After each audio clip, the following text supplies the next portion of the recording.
Final Fantasy Brave Exvius is full of powerful damage dealers for you guys to add to your repertoire to do increasing amounts of damage. Everyone knows the top of the tier, the top of the meta characters. They're all talked about all the time in the community, but there's some other characters who may not be the tippy top of the damage, but can put out some considerable damage for you, and may actually be something that you've been overlooking that you have on your account. So today we're going to be talking about the most overlooked damage dealers currently in Final Fantasy Brave Exvius. And we're going to start off with none other than, surprise, Dark Knight Leon actually is a very powerful and prominent character that you can add to your damage dealing list if you're looking for a damage dealing character. You don't have any of the very popular meta quote unquote units in the game. Now, Dark Knight Leon is going to be an absolute mirror of equity chaining frame character, and one thing that's going to help him out is his EP skills. You're definitely going to want his Spread of Darkness 2 and Preemptive Dark Technique skills. These are going to add multipliers to his Dark Corruption skill, which is his absolute mirror of equity main chaining frame damage dealing skill. So Dark Knight Leon here, as you can see, he's got access to a bunch of different skills here. And the main ones that we're going to be looking at are Black Executioner and Spread of Darkness 2, as well as Dark Corruption. Dark Corruption is going to be his main damage dealing skill, whereas his cooldown skills and his EP skills are going to enhance Dark Corruption. His cooldown skill, Black Executioner, also has a super cool side effect here. It is a lengthy 8-turn cooldown, but it can temporarily break one enemy by 70% attack, defense, magic, and spirit for 1 turn. All the while increasing the enemy's weakness to dark by 120% dark and peril. It's going to unlock triple cast for him. It's going to give him 100 MP turn for 3 turns, and it's going to give him a considerable 250% attack bonus. After that, you're going to be looking to use Spread of Darkness 2 here, which is going to give you a short little buff for the next couple of turns to Dark Corruption, as well as imbuing yourself with the Dark Element. This way you can use whatever sort of weapon types that you want to use with Dark Knight Leon. After that, it's really going to be all about buffing up the Dark Corruption and using this 2 to 3 times per turn, keeping that triple cast up as best as possible. Dark Corruption is going to benefit from those multiplier buffs twice because of the way that the damage calculations and the formula for this particular skill are using. It also has a increase of a 120% imperil to the enemy as well each time you use Dark Corruption, so you don't have to worry about that imperil ever wearing off. So Dark Corruption, it's going to be his main damage dealing skill. He also has these other skills as well, such as Dark Knight's Charge that you can use to get a temporary boost of a multiplier 3.0 for a couple of turns to Dark Corruption, all the while maintaining that chaining frame of absolute mirror of equity.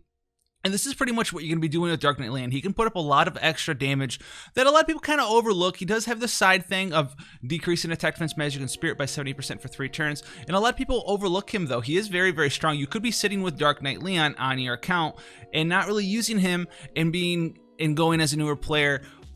What should I be using? He could be an option for you if you're looking for a strong damage dealer. Now, moving from Dark Knight Leon from Final Fantasy 2 over to Final Fantasy 6, we may have been talking about this character on this channel before, and this is going to be Monk Sabin of Colts. Monk Sabin of Colts recently just got a huge power boost with his weapon selection with the Aigeon Reborn trial with the cross Aigeon arms, because Monk of Sabin of Colts is a two-handed true double hand user. That fist weapon that is a two-handed weapon, the cross Aigeon arms, is a considerable increase in damage for Monk Sabin of Colts.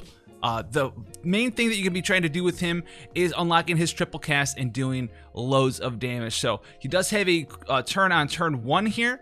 If you have Undying Spirit, which you're going to have access to on turn 1, you're going to use this. It's going to inflict damage to himself, give him a 5-turn 250% attack boost. It's going to fill his limit burst gauge to the full and give him auto revive. You're going to want to heal him up after this on turn 1, but what this does do is it's going to put him in the HP range he needs to unlock his super strong Duncan combo upgraded limit burst the following turn. It's going to be a 35 times multiplier with ignore 50% defense, so that is going to be a 70 times multiplier before any sort of limit burst damage increase or anything of that nature, imperils, chaining, anything like that. So definitely a huge burst damage turn here. It also is going to unlock triple blitz for 5 turns. This is going to be his triple cast for the caster. If the enemy is not defeated by that 70 times multiplier limit burst with a 2-handed weapon and all of the bells and whistles and goodies, afterwards you're going to be looking to upgrade his Phantom Rush and use his cooldown skills as much as possible. So you're going to be doing this through things such as a meditation, Flowing Soul, which is going to be a non-cooldown skill that's going to give a small 0.5 multiplier to a lot of his different skills here, as well as Phantom Rush and Tiger Break, which are going to be some of his more common damage dealing skills. Phantom Rush is going to be an absolute mirror of equity chaining frame family, and it's going to benefit from all these multiplier increases 4 times because each of these 2 different parts ignores the enemy's defense by 50%. This is going to be a considerable damage increase in the long run when you're stacking these damage multiplier increases. He also has Tiger Break, which is a 3-turn cooldown that you can use on turn 3. That attacks 5 times with Tiger Break. It's going to be a 6 times multiplier each time, and if you do somehow want to buff that up and go even more further beyond the turns after that, he has Breathing Technique, which are going to remove his breaks, unlocks triple blitz once again, and give some multiplier increases to skills such as Razor Gale, Tiger Break, Phantom Rush, all of this fun stuff. So you can also mix and match these skills to do delayed damage, to do burst damage, to do straight up damage as much as you can each turn over a certain period of time. And you're just going to be going in using Tiger Break on cooldown, using Undying Spirit to get his limit burst back, chaining with his AT skills to gain limit burst crystals, to use Duncan combo. Very, very, very strong limit burst here when you can proc that awakened form with the 75 times multiplier. There's some out of the box strategies you can do with this, such as casting Graviga on your party to force everyone to take a bunch of damage so you can proc the Duncan combo and can keep going on with the crazy amounts of damage that Monk Sabin of Colts does. And if you are using him, make sure you get your hands on that cross Ion arm.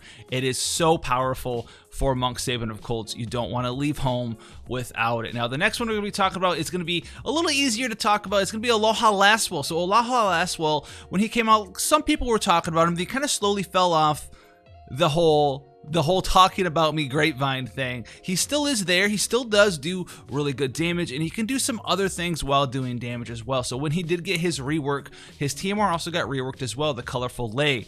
It's a 45 flat attack accessory, but it also gives 2 effects, Aloha Spirit and Big Kahuna. So Aloha Spirit is going to be giving you 25% physical dodge and 25% true dual wield attack to anyone who puts this accessory on. But the effect of Big Kahuna, guys, gives you another 50% true dual wield when dual wielding. So if you have 2 of these on, which you can get because you have a 7-star version of Lastwell, it's going to be 50% true dual wield on each accessory, so 100% true dual wield and then 50% dodge. So you can use him as a very tanky dodge build character against physical trials, so you don't really have to worry about your damage dealer dying. You can also have him off tank if you want to, but we're talking about just doing damage here. So if you're doing just damage with Aloha Lastwell, he's still gonna be doing good stuff for you while being someone who's gonna be dodging all those AoE physical attacks in your party. If you have a friend Aloha Lastwell and your own Aloha Lastwell built for 100% dodge, they're only gonna have to worry about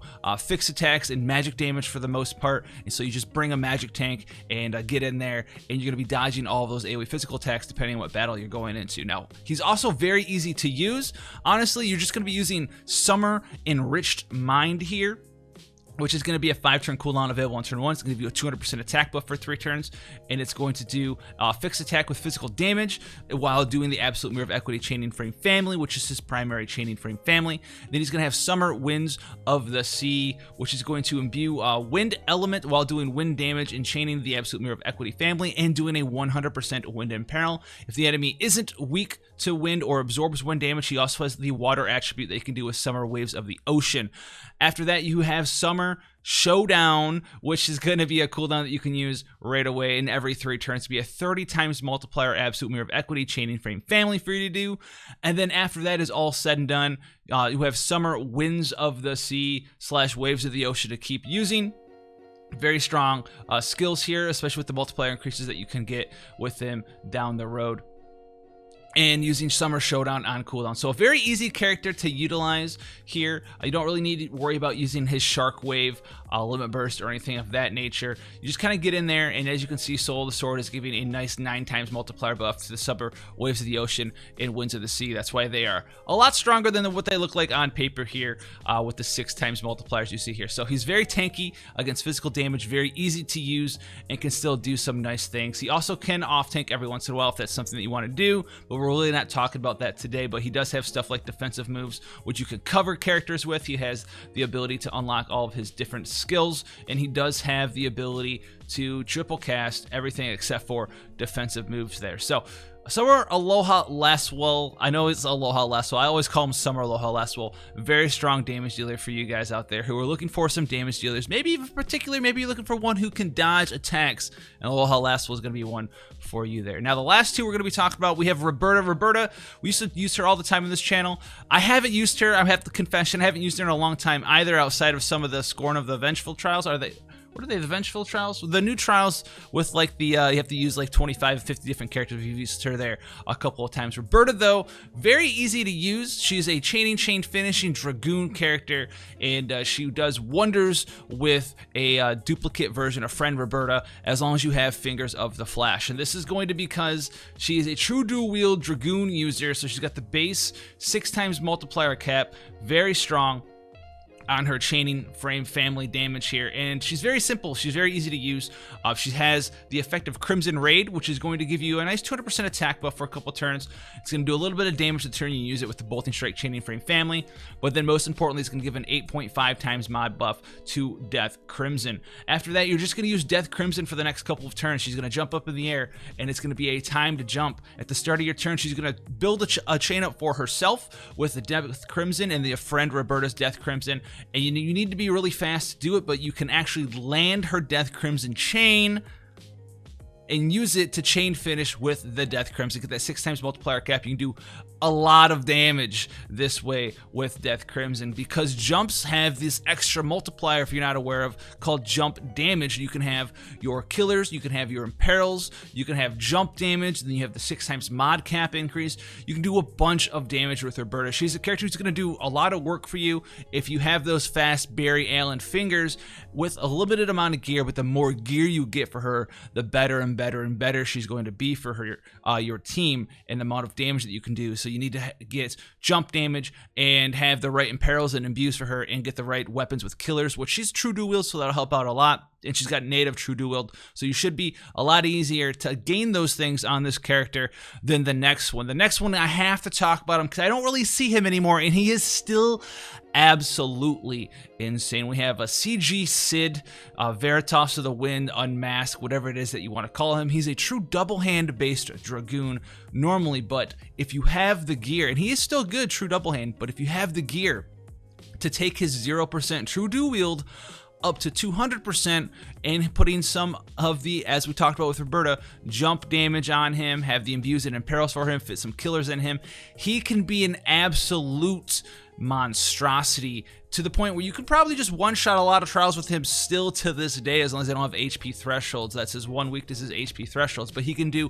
an insane amount of damage. So let's go talk about the insane amount of damage that he's going to be using here. So we have Dragon Squall, which is a 4-turn cooldown, but it also just got an Ability Awakening update. This Ability Awakenings are what makes him so powerful. So we have Dragon Squall here. It's a 3-turn cooldown now available in turn 1. It's going to negate the next 3 physical attacks taken for 3 turns by all your allies. So this is 3 stacks of Mirage. So the next sort of anything that's going to do physical damage, it's going to completely block it. Even if it's not a dodgeable attack, it will still block it. So it's going to keep your support safe. It's going to keep him safe for the next couple of turns. And then the other thing that he has is Spine Shatter Dive 0. If you use this after Dragon Squall, it's going to be renamed to True Spine Shatter Dive. It's going to be a 1-turn jump delay, just like Roberta's was, but instead of it being a 10 times multiplier like Roberta's was, this is a 40 times multiplier. So this is where all of his damage comes from, Spine Shatter Dive 0. He's got an extremely easy rotation. You Dragon Squall, and then you Spine Shatter Dive 0 plus 2, which makes it True Spine Shatter Dive. Then you're in the air for 1 turn, right? And then you come back down, and Spine Shatter Dive 0 plus 2 comes off. You chain finish it whenever it is that you want. You build some chains for him. You chain finish it, and if you need to do it again, you just start the whole rotation over again. You Dragon Squall, you Spine Shatter Dive, you're in the air, you come back down. you just do a bunch of damage. And he's got an increased jump damage of 200% here as well. He does have some true double hand boosts. He also has some killer boosts and some spear mastery boosts. But like I said, the true double hand build is good. What you really want for him to push him over the edge is some true dual wield gear. So if you got a Radiant Lightning here or there, or maybe some Hermes sandals here or there, if you can get some true dual wield gear on him, give him true dual wield and take to the skies, you're going to be doing an insane amount of damage. Even if you have something simple like Bowie Knife and then a very strong spear like Longinus or something, that's going to be a lot of damage for you. This is because true dual wield works so well with jumps compared to true double hand, because you cannot dual cast jumps. The game, even if a character had dual cast, which he doesn't have, never lets you dual cast jumps, because you can't jump your character physically in the air 2 times and then have them land back down. But when you're dual wielding, that jump will hit 2 times. So you're effectively firing that 40 times multiplier off 2 times, in addition to all of that other stuff. Each of those 2 hits is going to get that full jump damage. You can get characters up to nearly, 450, 500, 550% jump damage, which is going to be up to a 6.5 times extra damage on that jump multiplier of 40. So 6.5 times 40, then you have Imperos of times 2, and you have Killers times 2.5 times 3. This is where you get characters hitting for way, way, way, way too much damage, guys. So that's going to be CG Sid, one of the top damage dealers that's underrated in the game, as well as Roberta, Aloha, Lasso, Monk, Sabin, Occult, and Dark Knight Leon. The ones that can compete with crazy builds later on, because they scale crazy with gears, is especially Sid. The other characters may not do as much damage as the top of the tier meta dominators, but they are still incredibly powerful, and I didn't want you guys to have them on your account, not be using them, because no one really talks about them, guys. So if you enjoyed this video, let me know down in the comment section below. If you want to support the channel for free, the best thing you can do is leave a like and a comment. Appreciate it completely. Thank you so much for that. If you want to see future content, subscription button in the bottom right hand corner on YouTube. Turn notification bell on. I'll see you in the comments. I'm always there for the first couple of hours after the videos go live. I try to be. That's when I'm the most attentive, and I'm also out throughout the day. But until then, guys, I'll see you in the next video. Take care, guys.